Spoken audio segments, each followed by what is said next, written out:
Okay, mayong mudto na usab kanatong tanan Luzon, Visayas, Mindanao, mayong mudto Philippines, mayong mudto world, mayong mudto universe. Sabay na mahigala na usab kita rin atong tulumanon sa kahanginan, C on A, Catechesis on Air, o ako lang gihapon kini inyong ubos nga alagad, Reverendo Padre Edwin Academia Akap.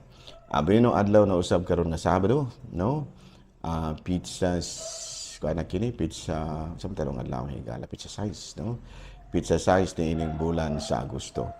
Abino ato day nga timbayaon og may mudto ang atong talahorong obispo Bishop Julito B. Cortez, ang atong station manager si Padre Ram Ata, ang tanan natong mga kaigsuonan dinha sa stasyon DYWC Teleradyo.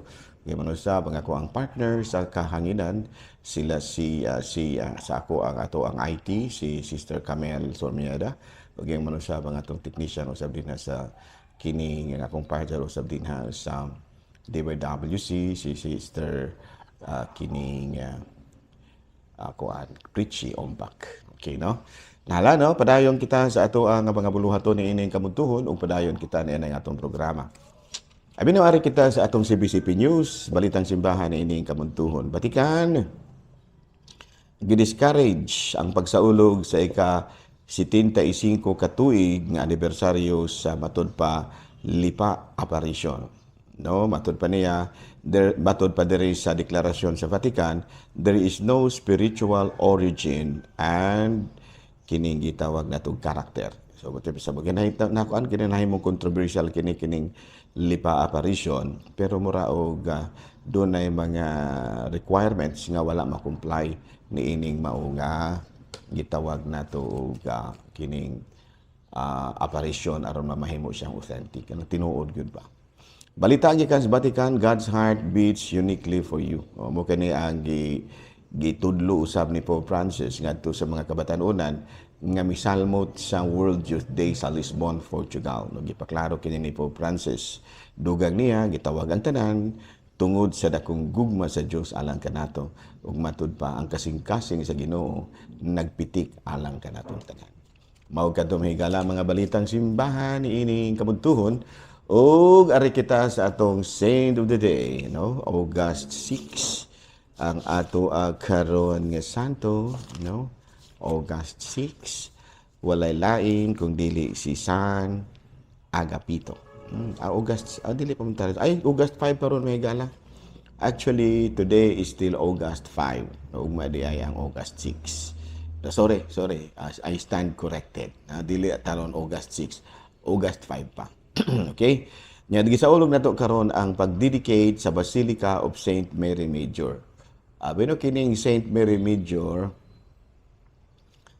dito ato kini nahimutang sa Roma sa usa ka bunto dito eskwela, mura og eskwela man to, no? Nga bukid dito nga diin dunay matud pa usa ka magtiayon nga adunahan nga ilahang gipledge ang ilahang fortune ngadto kang Mama Mary.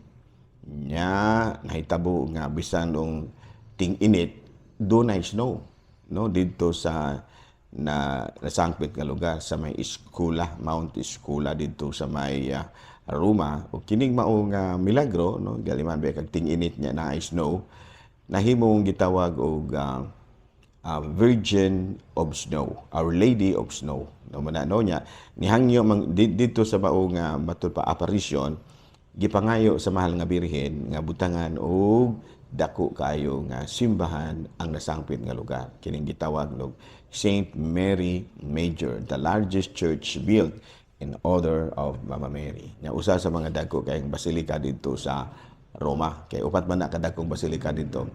Basilica of Saint John Lateran, Basilica of Saint Peter, kanang sige na itong makitaan, o kanang Basilica of Saint Paul outside the wall. No? Nahala, no? Ari kita sa tuang mga katekises. Okay. Katekises na tamang higala. Doon ay mga pangutana diri. Pangutana. Pwede ra ba ang maninoy ug maninay nga by proxy? Pwede ra. Magdepende ra nas pari. So mananghid gyud una ta sa pari, no? Kung may proxy, no, panalitan mga pwede bang magpa-proxy ra tong kuan kay dili siya kaari diri. Pwede ra pud na, no? Basta kay mananghid mong daan. Dili mo magtumo-tumo nga kanang ikaw ang pangalan sa mukuyog si Juan unya ang muproxy si Pedro, nga dili mutugaan si Pedro nga dili siya si Juan. Yan ang kinahanglan nga aware gyud ang pari sa sa inyohang gihimo nga pagpaproxy. Klaro, no? The goal of which would be to prevent Catholic men from entering secret, okay, basta mo ito kuan. Okay, no, sa kining kabahin sa kuan ini. Kabahin sa Knights of Columbus, no, Knights of Columbus. No, okay, Knights of Columbus gitugod kini aron niya malikay ang mga gitawag nato og mga Katolikong lalaki nga musulod ni ining gitawag og kini bitang masonry, no? The goal of the Knights of Columbus would be to prevent Catholic men from entering secret societies whose members are anti-clerical to church and antithetical, anti-ecclesiastical, no, to church teachings, no. Number 2 is to unite men of Catholic faith and to provide for the families of deceased members.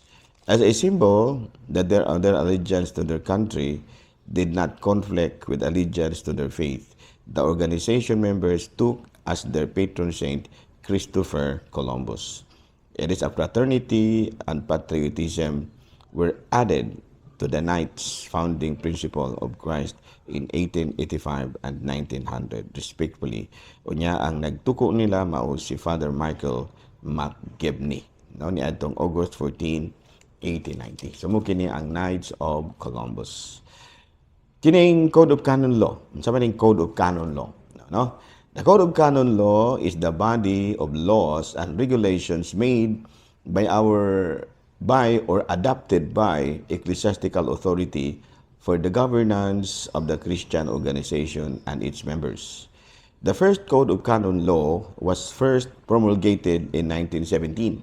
So ang una gyud nga Code of Canon Law nahimo niadtong 1917 and supersedes all previous compilation. Culmination of centuries of legal growth. It lays down rules for the governance and administration of the sacraments, kanang Code of Canon Law. And then in 1983, it was revised, giusub, no, and promulgated by Pope John Paul II. It all started in Vatican II, 1965. As a result of legal growth, it consists of 1,752 canons. Dinhi sa atua, ang atong canon lawyer mao si Monsignor Gamaliel Tolabing, and he offered canonical assistance affiliated with dioceses or religious communities. Namo na siya gitawag og canon law. No? Okay, ari kita sa lain nga pagpasabot. The arrangement of books, the titles of the books are difficult. Difficult. Gabahin po ni siya sa Biblia. No, ang Biblia sa Katolikong simbahan 73 kabuok. No, if you're aware of that, no? If you have a Bible that does not have 73 books, it is not a Catholic Bible. Ang Katolikong simbahan 73 gina ka libro ang usa ka Biblia, no? Old Testament 46 ka libro, no, starting sa gitawag natong Genesis, Exodus, ug daghan pa mo ba, no? And then sa New Testament 27 gina ka libro. So 73 tanan ang libro nga ang Biblia nga Katoliko. Nya dunay ang mga Biblia sa Katoliko dunay nickel obstant ug duna poy gitawag nato og imprimatur. No, imprimatur. Unsa may buti pasabot og nickel obstat? It is the declaration that a book or pamphlet is free of doctrinal or moral error. So buti pasabot nga wala gi sayop kining maong Biblia ha, or libro or pamphlet. So muna gibutang gina nickel obstat, no, Monsignor muna, no, pirmahan niya. Pinya doon na po tayo gitawag og imprimatur. No? Sa manang imprimatur? It is normally preceded by nickel obstat by a person who has the knowledge, orthodoxy, and prudence necessary for passing judgment. Ganong mag-una man gyud ning nickel obstat kaysa imprimatur. Tungod kay ang imprimatur mao kana og maghatag og katungod nga pwede nang i-imprinta, nga pwede nang i-reproduce ang mao nga basahon, no? Doon na ito pa, imprimatur. Pwede nang i-imprinta. No? Sa ito pa, kaya wala may sayop, pwede na nimo nang i-imprinta. No? Muna gitawag na ito, imprimatur. So, mag-una yun ang nickel obstat. Now, the grant of imprimatur is normally preceded by a nickel obstat by a person who has the knowledge or orthodoxy and prudence necessary for passing a judgment. Kaya sa ito pa, ang kanang imprimatur mo ni naghatag og pagtugot nga pwede na siyang i-reproduce, i-imprint na ba, imprimatur. No, klaro ba? Nahala, sige. So siguro nga doon nag-imprimatur og na po nickel obstat. Okay, anticipated mass. Unsa man kini anticipated mass? Mao kini ang misa sa Domingo nga gihimo sa Sabado.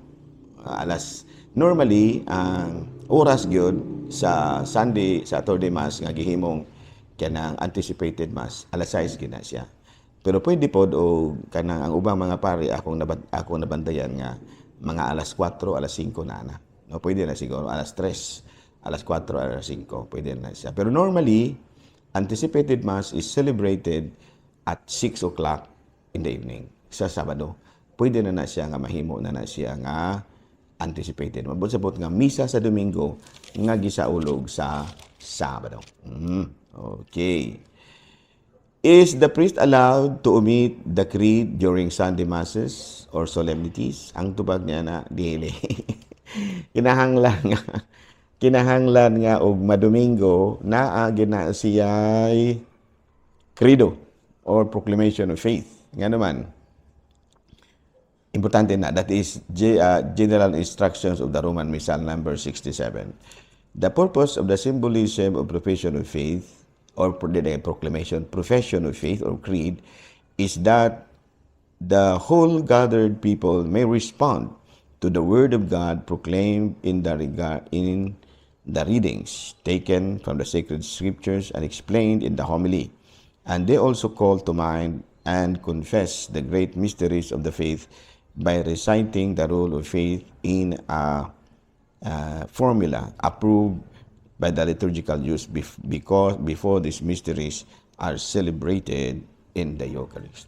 Sa ito pa, madomingo gani o masolemnities, kana bang mga fiesta ba, panalitan, unsa man, Pasko, bagong tuig, masolemnities man na, kinahanglan nga basahon gyud ang, i-proclaim gyud ang, i-profess gyud ang credo. Okay, klaro ba? So, daghang salamat ha. Daghang salamat. Ako lang gihapon kini yung ubos nga alagad, Reverendo Father Edwin AA.